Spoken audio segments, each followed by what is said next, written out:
Hi, Don here. Welcome to Podiatry Practice Mastery. I'm going to go over the $1 Million Minute. These are the things that help get my patient to my practice to get to the $1 Million mark and beyond.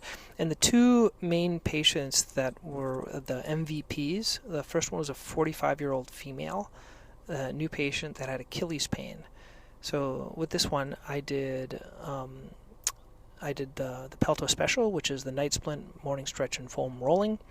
I also used my treatment sheet that I printed out, and I just kind of went through the treatment sheet. So if you want to get that, you can go to podiatrypracticemastery.com or email me, Don, at podiatrypracticemastery.com, and I'll send you my treatment sheet for the Achilles. I just basically printed out, went through the things, and she decided on doing 6 sessions of Shockwave. So I didn't do it today because she had recently had an anti-inflammatory, so we're going to set those up for this patient, and she's going to be treated. That was number one. That was an Achilles. And the next MVP patient was a patient, a 51-year-old, for right plantar fascial pain. So we did an x-ray, we did ultrasound. She also got the Pelto special, which is the night splint, foam rolling, and morning stretch, and she's going to be set up for 6 sessions of Shockwave. So each of these are going to be weekly.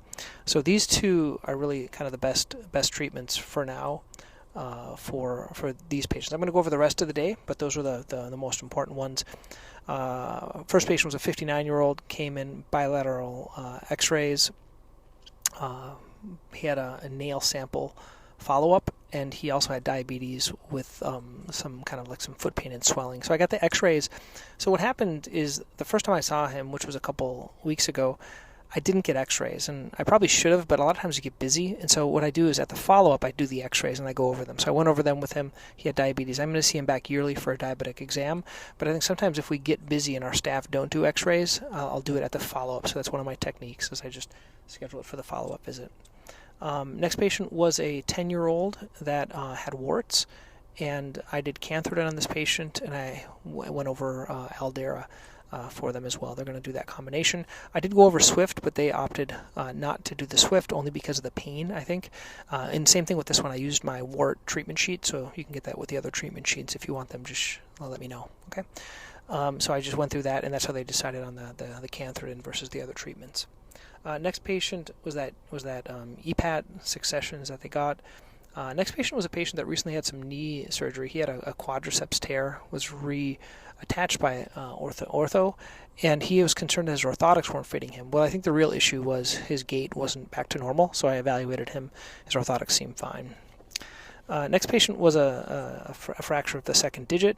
Got a cam boot, did the fracture code for this patient, and I'm going to see them back in 4 weeks. So I always be aware if there's fractures. I tend to see them usually about 4 weeks. I do just one follow-up for fracture care, but you tend to get more for the fracture care in terms of the billing. Next patient was this was a previous most valuable patient. She had bilateral second met head pain, and she had 6 sessions of bilateral Shockwave. So mostly all my patients, if I'm talking about Shockwave, I'm doing radial and then non-radial. So non-radial would be, for me, I have both a focus Shockwave and I have a soft wave, one in each of my 2 offices. So depending on what office I'm at is where I'm doing the non-radial Shockwave as well in combination. The only ones I do focused only, non-radial only, would be if there's like a fracture. Some fractures I'm only doing the non-radial. So she's doing much better. I'm going to see her back in 6 weeks, but she was a nice patient. The next patient was a 40-year-old that had a wart. Once again, did cantharidin and Aldara for that patient as well. I tend to do combination therapy for these. Next patient this is a challenging patient. She's status post-bunionectomy. So this is one I always like to share the good, bad, and the ugly. This is one I wanted to refer to my colleagues to do a lapidus, but she wanted me to do it. She's like a friend, and I kind of pushed an Austin quite a bit, and she's having joint pain. She originally had pain and swelling on top of it. Now she has some joint pain in there at times. I'm going to give her more time. I'm going to see her back in 6 months, but that's a struggle because she might be looking at either a fusion or she might be looking at some other type of procedure because her joint is still bothering her because of it's hard to get the sesamoids over with a head procedure for this patient. Next patient was a 22-year-old. Let me go over here. Next patient was a 71-year-old. He has a left hallux. He had pain. He's currently on terbinafine for about a month, but he had left hallux pain, so I avulsed the hallux, and he'll follow up for his Lamisil follow-up. Next patient, I had a couple of patients that were weird. I never do this, but a couple of patients, they had some ingrown toenails, and I trimmed them out, and I just taped down the edge. Now, I never do that. I almost always numb them up and take out the edge.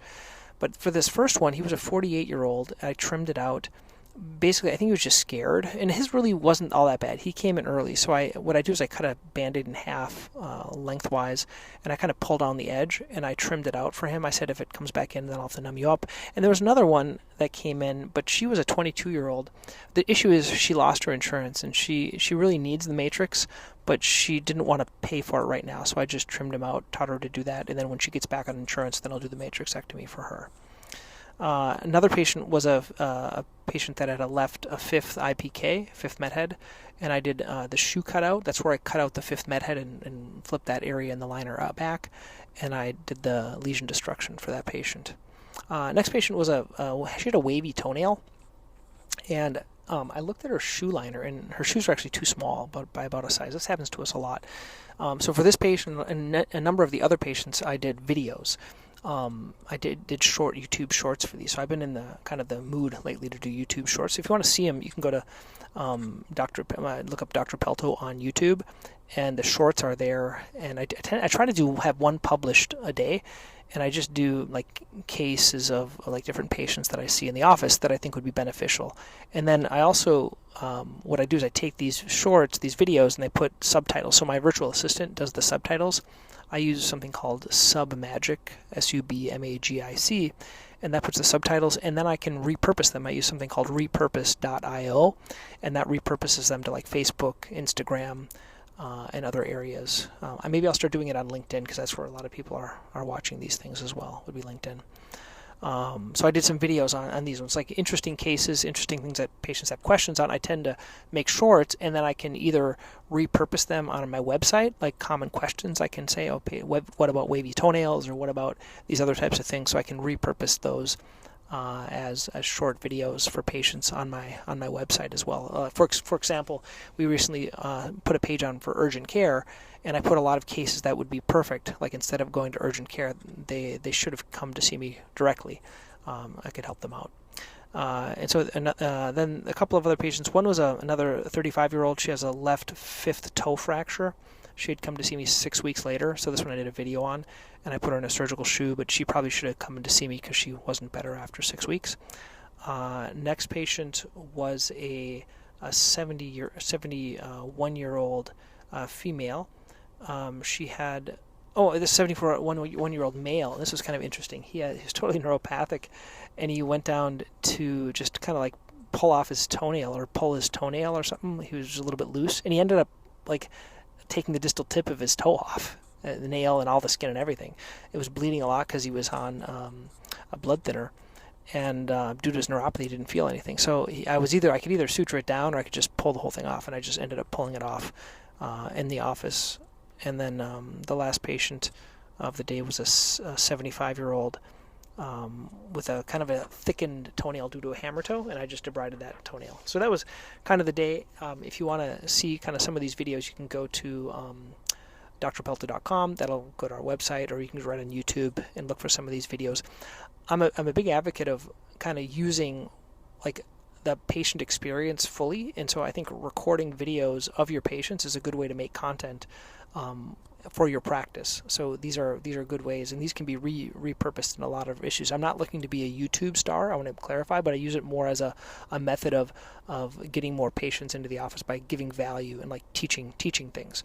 And I find by doing these videos, I find if you find one resource that's really easy for you to do as a doctor, then you can repurpose that on other channels. So for me, what works easiest is YouTube Shorts, doing those, and then you can repurpose those to other areas instead of making a lot of additional videos. So once again, hope that's beneficial. If you want to learn more, you can go to podiatrypracticemastery.com. There are resources there to help you get your practice to the $1 million mark and beyond. There's a free course there I think you'll enjoy.